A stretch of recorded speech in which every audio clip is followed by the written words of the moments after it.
उत्तर प्रदेश में होने वाले विधानसभा चुनाव को लेकर अब चंद ही दिन बचे हैं। ऐसे में प्रमुख राजनीतिक दल मतदाताओं को अपने अपने प्रत्याशियों के हक में ज़्यादा से ज़्यादा वोट दिलाकर विधायक बनना चाहते हैं। तो वहीं छोटे छोटे दल भी सूबे में जन समर्थन जुटाकर अपनी मौजूदगी का एहसास कराने में लगे हैं। इसी क्रम में आम आदमी पार्टी भी दिल्ली में जनता को दी जाने वाली सुविधाओं का एजेंडा बनाकर यूपी के वोटरों को अपने पाले में लाने के लिए जुट चुकी है। कुछ ऐसा ही नज़ारा रामपुर में आम आदमी पार्टी के राज्यसभा सांसद संजय सिंह की अगुवाई में हुई जनसभा में देखने को भी मिला है।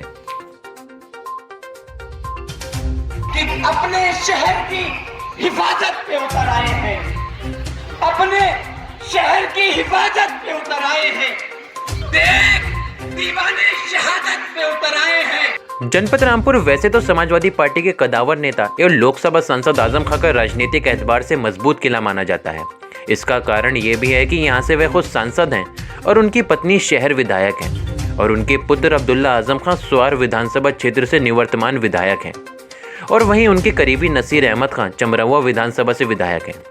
अब ऐसे में चुनाव को चंद ही दिन बाकी हैं और ऐसे में आम आदमी पार्टी का यहाँ पर गरजना भी लाजमी है। हुआ भी यहीं शहर से मोहल्ला शुतरखाना में आम आदमी पार्टी की जनसभा हुई, जिसमें राज्यसभा सांसद संजय सिंह ने मोदी और योगी पर जमकर निशाना साधा और वहीं पार्टी के प्रदेश उपाध्यक्ष एवं प्रत्याशी फैसल खान लाला के लिए वोट का आह्वान भी किया। साथियों और दोस्तों, पिछले लगभग 5 साल से उत्तर प्रदेश में बाबा आदित्यनाथ जी की सरकार चल रही है। एक ऐसी सरकार जो भ्रष्टाचार खत्म करने के नाम पर आई, गुंडाराज खत्म करने के नाम पे आई, कानून व्यवस्था ठीक करने के नाम पर आई। लेकिन पिछले 5 साल में हमने देखा कि बाबा जी के राज में हाथरस कांड होता है। हाथरस का कांड, जहां गरीब वाल्मीकि समाज की बेटी के साथ गैंगरेप होता है, गैंगरेप करने वालों के साथ सरकार खड़ी हो जाती है और उस गरीब की बेटी को रात में 2 बजे जला दिया जाता है। उसका विरोध करने जब हम लोग पहुंचे तो हम भी साथ थे, फैसल लाला भी साथ थे, रामपुर के लोग भी हमारे साथ थे। हमारे ऊपर हमला किया जाता है, हमारे ऊपर हमला कराने का काम ये सरकार करती है। हमने देखा कोरोना की महामारी में हर घर में मौत हुई, लोगों की जान गई। गंगा नदी की घाट पर लोगों की लाशें सड़ी हुई पाई गई। कहीं कुत्ते नोच रहे थे, कहीं चील कौवे खा रहे थे।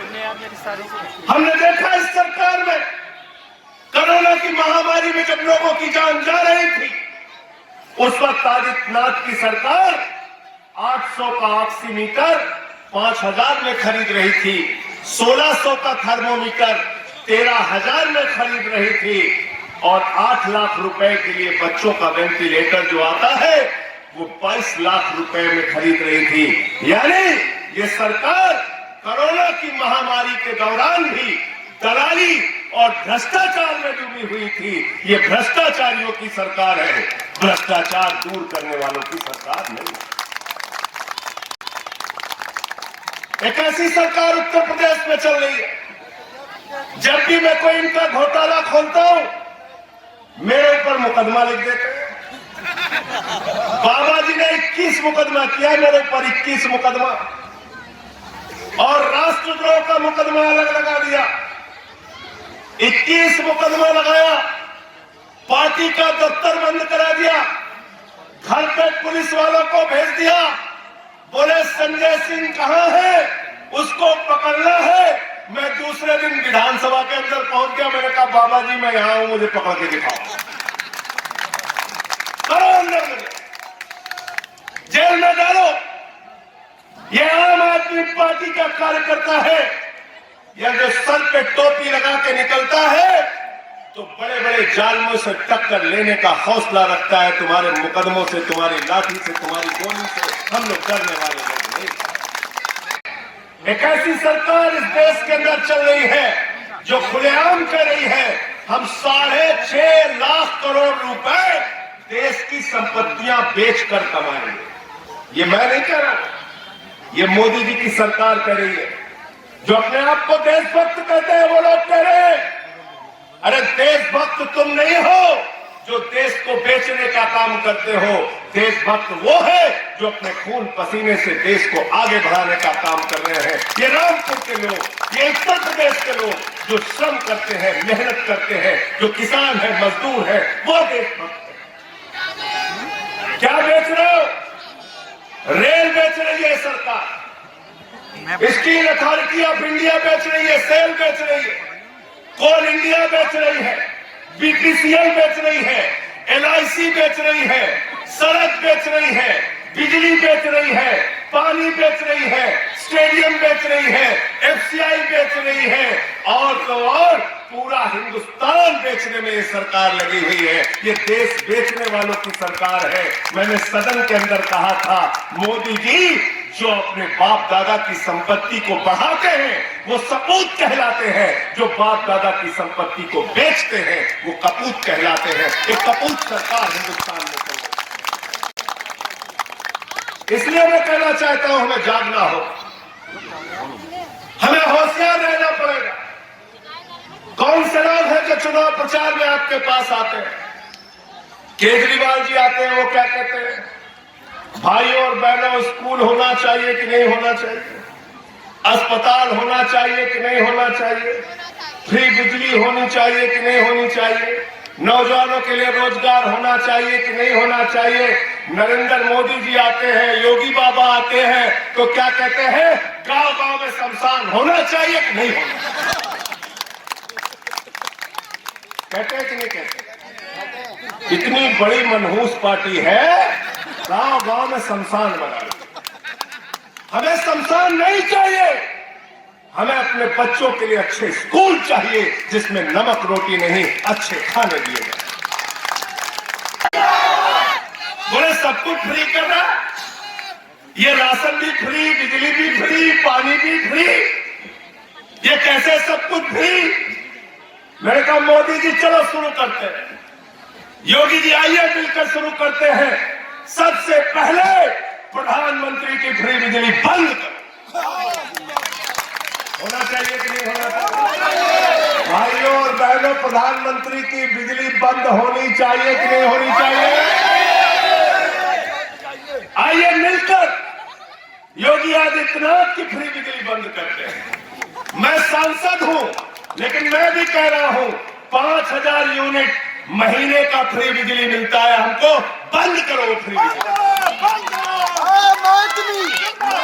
मंत्रियों की फ्री बिजली बंद करो, विधायकों की फ्री बिजली बंद करो, राष्ट्रपति की फ्री बिजली बंद करो। अगर उनकी फ्री बिजली बंद नहीं कर सकते तो गरीब जनता को 300 यूनिट बिजली फ्री दो। ये उनका पैसा है जिससे तुम फ्री बिजली दो। ये पैसा किसका है भाई? बाबा जी जो हेलीकॉप्टर में गड़गड़ाते हैं, किसका पैसा है? किसका पैसा है? आपका पैसा। ये डीएम, एसपी, ये मंत्री, ये विधायक, ये सांसद, ये जो बड़ी बड़ी गाड़ियों से चलते हैं, किसका पैसा है? किसका पैसा है?